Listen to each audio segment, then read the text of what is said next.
you're a Kenyan and you're watching this, then there are several things about the state of this country that should concern you. And when I talk about the state of the nation, I'm literally referring to the fact that we are slowly becoming a country that is lawless, a country whose leadership does not respect the constitution, and a nation that literally gets denied or robbed of its constitutionally granted rights, and yet we are silent.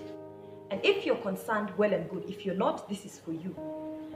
The reason as to why I'm doing this video is because yesterday I made a tweet on Twitter yesterday, and basically what I was saying is that you might be silent today because you come from the right tribe. However, tomorrow the coin could flip, and that you would be the person in the same position right now, and you would look back and regret as to why your people and you were silent when you were needed to speak up.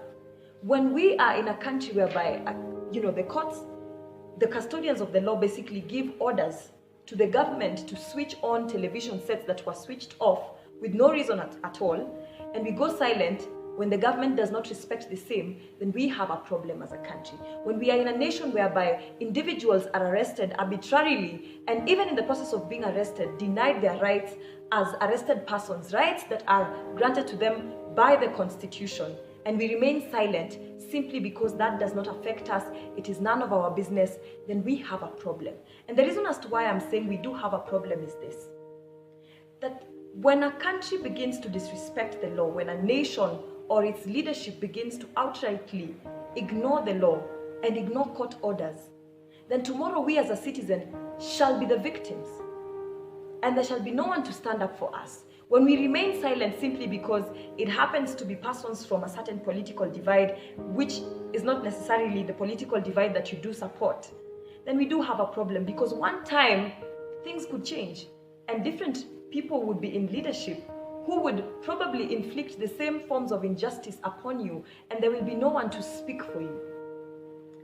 The one thing that silence does in a country where the law is being disregarded is that it leads to complacency. The leaders or those in power can do whatever they deem fit, and they would know that you're a silent country, you're a people that don't care, and so for them anything would go. So this video is to basically let you know that you need to speak up when injustice is being done, regardless of whether this injustice is upon people that members of political parties that you support or not, whether it is in the form that does not affect you. And by does not affect you, I mean the persons who say, look, I don't watch TV, so why is this necessary? Why should I speak up when the media has been gagged? Anyway, the media spreads fake news.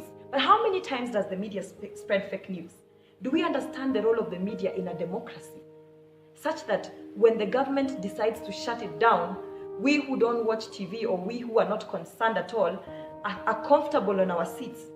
Do we know that there are countries that literally went down on their knees because dictators or persons in leadership decided to switch off the only platform that gives you as a citizenship or as a nation or as a people the reality on the ground? So guys, we have to speak up, we have to talk, because as I always say, history has a way of repeating itself. That today it could be someone else. Today it could be persons from a different tribe, from a particular tribe being targeted, which is not necessarily yours. But tomorrow things could change, and you will ask people to speak for you. You will call upon people to demonstrate on your behalf, and you shall be met by silence.